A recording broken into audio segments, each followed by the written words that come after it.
স্বামী বিবেকানন্দ, নরেন্দ্রনাথ দত্ত ছিলেন একজন হিন্দু সন্ন্যাসী, দার্শনিক, লেখক, সঙ্গীতজ্ঞ এবং ঊনবিংশ শতাব্দীর ভারতীয় অতীন্দ্রিয়বাদী রামকৃষ্ণ পরমহংসের প্রধান শিষ্য।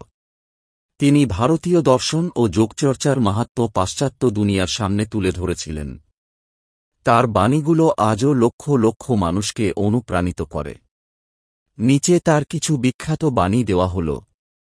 আত্মবিশ্বাস ও শক্তির উপর বাণী। ওঠো, জাগো এবং তোমার লক্ষ্য অর্জন না হওয়া পর্যন্ত থেমো না। নিজের উপর বিশ্বাস না আসিলে ঈশ্বরে বিশ্বাস আসে না। শক্তি জীবন, দুর্বলতাই মৃত্যু, বিস্তারী জীবন, সংকোচনী মৃত্যু, প্রেমী জীবন, ঘৃণাই মৃত্যু।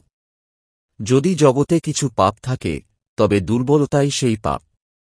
সকল প্রকার দুর্বলতা ত্যাগ করো, দুর্বলতায় মৃত্যু, দুর্বলতায় পাপ। তোমাকে ভিতর থেকে বড় হতে হবে। কেউ তোমাকে শিক্ষা দিতে পারবে না, কেউ তোমাকে আত্মিক করতে পারবে না। নিজের আত্মাই একমাত্র শিক্ষক। মানব সেবা ও ধর্মের উপর বাণী। জীবে প্রেম করে যেই জন, সেই জন সেবিছে ঈশ্বর। মানুষের সেবাই হল ভগবানের সেবা। যত বেশি আমরা বাইরে গিয়ে অন্যদের ভালো করব, আমাদের হৃদয় ততই বিশুদ্ধ হবে এবং ভগবান সেখানে বাস করবেন। পবিত্র ও নিঃস্বার্থ হতে চেষ্টা করো, তার মধ্যেই রয়েছে সমস্ত ধর্ম। ধর্ম এমন একটি ভাব, যা পশুকে মনুষ্যত্বে ও মানুষকে দেবত্বে উন্নীত করে। শিক্ষা ও জীবনের উপর বাণী। একটি সময় একটি কাজ করো এবং সেটা করার সময় নিজের সবকিছুই তার মধ্যে ব্যয় করে দাও।